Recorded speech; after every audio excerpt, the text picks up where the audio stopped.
These are some small bike setup tips that are going to make a big difference. Yes, aesthetically pleasing looking ones, and help make life a little bit easier out there on the trail. Number one is think about your shifter angle. So mine's attached to my brake lever, so I get my lever angle set up first, and then I like my shifter to be really steep. If you look side on, it looks like it's really pointing down, but that helps because when I'm stood up, really cranking, my weight is actually quite above the bars. I need that shifter to be reachable. If it's too far around, I'm gonna have to slide my arm back down to reach that shifter. Okay, so this is a cool little hack that I like to do on most of my bikes. I run an 800mm bar on most of them, it's because I'm quite a tall sort of guy. And what I find is my hands always find themselves towards the end of the bars. So using a lock-on style grip like this Ergon, I actually just run it about 10mm over the end of the bars just to give myself that extra length.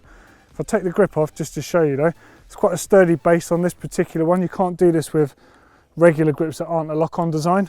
So it's got a really tough plastic sleeve on the inside of it. Obviously with a traditional lock-on grip there on both the inside and the outside, it's not going to work. So the sleeve is supported by the inside collar. Just slide it onto your bar, get it in the correct position you like.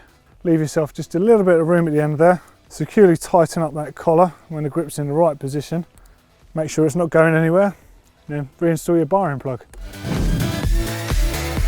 Right, this one's going to help keep your cockpit on your bike super tidy, especially when you've got loads of cables like I have on my new Scott Genius. Yeah, we've got this twin lock which adds another 2 cables into this whole spaghetti junction. And what I've done here is I've got this rad little plastic tubing. It's cable tidy, especially when you use them under your desks, under your computer in your office or whatever, but it's perfect for these cables. So it just winds itself all around, keeps it nice and tight and snug. Right, if you haven't got time and you want to shred your bike the next day and you haven't got time to go out and buy all this stuff, all you just need is a cable tie and one of these flat little washers. This is a big washer, but you can use a real small normal washer. And what you want to do is thread it through the washer like that, go around the cable just like that, back through itself, that's key, go through the washer itself like this, push it right up against the cable you want, wrap this one around the next cable, and then zip tie it up. So putting grip tape on your controls, on your shifter levers and on your dropper post, it's really going to help give you some friction, especially in wetter conditions, so your thumb doesn't slide off those controls. It's definitely something we see a lot on pro bike checks. Occasionally you even see it on the brake levers. So something else I just want to mention here is little custom tyre setups. So depending on where you ride, how you ride, the conditions you ride in, it kind of dictates on what sort of tyre you're going to use. The tyre I'm really liking at the moment is this sort of De Kaiser tyre by Continental. It's got really good sidewall lugs on here, but it's a little bit slow when I run it on the back for some of the trails I ride. So I've just clipped the sort of main tread down, taken that sort of lug profile off, so it's just got good square blocks. It rolls substantially faster. It's a nice little hack you can do to sort of modify your tyres. And of course, while we're speaking about that, is tyre pressures.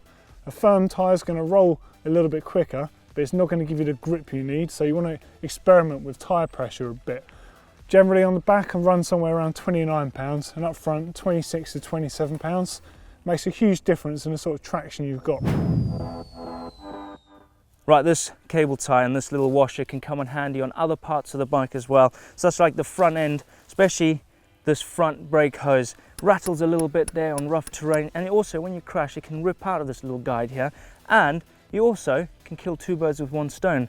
You can tie your mudguard on and tie your cable back down as well with this little thing, just like this. Look, so you thread it through, then you thread it around the cable like that, back through. It's a little bit fiddly, but it's going to be aesthetically pleasing and keep your mudguard back in place as well.